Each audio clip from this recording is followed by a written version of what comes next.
నమస్తే, welcome to రచ్చ media. ప్రజా సమస్యల పరిష్కారంతో పాటు విద్యాభివృద్ధికి కూడా ప్రాధాన్యత ఇస్తూ పెడన ఎమ్మెల్యే కాగిత కృష్ణప్రసాద్ వరుస కార్యక్రమాలతో ప్రజల ప్రశంసలు అందుకుంటున్నారు. కృష్ణా జిల్లా కృతివేణి మండలం ఎండపల్లి పంచాయతీ పరిధిలోని గాంధీనగర్ కొత్త కాలనీలో విద్యుత్ స్తంభాలు, రోడ్డు సమస్యలను కాలనీవాసులు ఎమ్మెల్యే దృష్టికి తీసుకెళ్లగా ఆయన వెంటనే స్పందించి 13 నూతన విద్యుత్ స్తంభాలు మంజూరు చేయించారు. అలాగే కాలనీకి వచ్చే దెబ్బతిన్న రహదారిని మరమ్మతు చేయడానికి జేసీబీతో పనులు ప్రారంభించడంతో స్థానికులు హర్షం వ్యక్తం చేశారు. ఎమ్మెల్యేకు సంబంధిత అధికారులు, కాంట్రాక్టర్ అజ్జ సత్యనారాయణ, టీడీపీ సీనియర్ నాయకుడు పిన్నింటి రత్తయ్యతో పాటు సహకరించిన అందరికీ గ్రామస్తులు కృతజ్ఞతలు తెలిపారు. మరోవైపు రాష్ట్ర ప్రభుత్వం ప్రతిష్టాత్మకంగా అమలు చేస్తున్న P4 కార్యక్రమంలో భాగంగా గూడూరు మండలం చిట్టుగూడూరు మండల పరిషత్ ప్రాథమిక పాఠశాలలో చేపట్టిన అభివృద్ధి పనులను ఎమ్మెల్యే ప్రారంభించారు. పూర్వ విద్యార్థుల దాతల సహకారంతో ఆధునిక విద్యా పరికరాలు, ఫర్నిచర్, ఇతర సౌకర్యాలు ఏర్పాటు చేయడం అభినందనీయమని ఆయన పేర్కొన్నారు. ప్రభుత్వంతో పాటు ప్రజలు, దాతలు, స్వచ్ఛంద సంస్థలు కలిసి పనిచేస్తే పేదరిక నిర్మూలనతో పాటు ప్రభుత్వ పాఠశాలల అభివృద్ధి వేగవంతమవుతుందని ఎమ్మెల్యే కాగిత కృష్ణప్రసాద్ అన్నారు. ఈ 2 కార్యక్రమాల్లో టీడీపీ, బీజేపీ నాయకులు, ప్రజాప్రతినిధులు, అధికారులు, గ్రామ పెద్దలు, పూర్వ విద్యార్థులు, గ్రామస్తులు పెద్ద సంఖ్యలో పాల్గొన్నారు.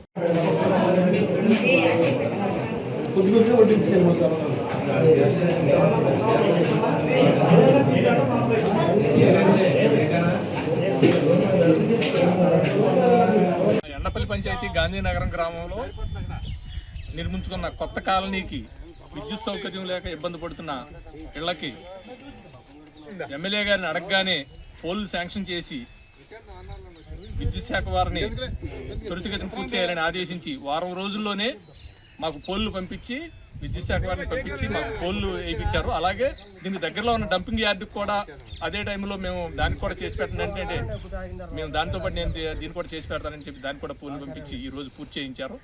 ఈరోజు విద్యుత్ కనెక్షన్ కూడా ఇచ్చి వీధి దీపం వెలిగించుకోవడం జరిగింది. మేము ఎమ్మెల్యే గారికి రుణపడి ఉంటాం.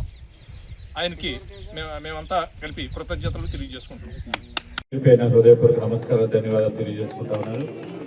స్టూడెంట్స్ అందరికీ కూడా నా దీవెన తెలియజేసుకుంటూ,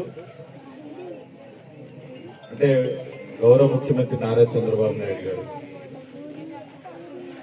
ఒక నినాదాన్ని, ఒక పిలుపునిచ్చారు.